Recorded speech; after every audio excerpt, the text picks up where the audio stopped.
لمحاولة تذليل النتيجة، ولكن الكرة إذا هدف التعادل، هدف التعادل في الدقيقة الثامنة، هدف التعادل في الدقيقة الثامنة. إذا الركنية ولدت هدف، أنجبت هدف هذه الركنية لصالح دارنس. 8 دقائق من زمن الشوط الثاني وينجح فريق نشوف الإعادة، نشوف الإعادة،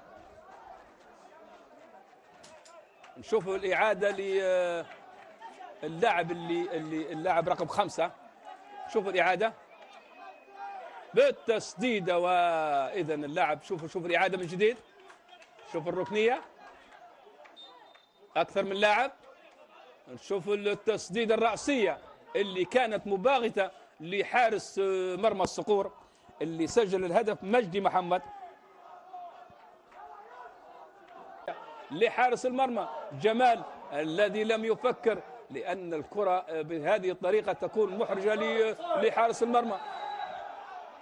المحاولة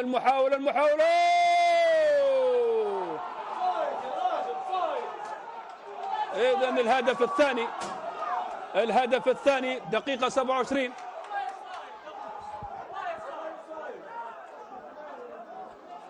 نشوف الإعادة،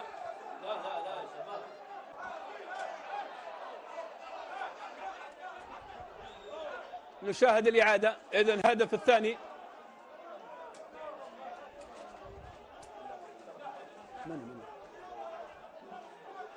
تسديدة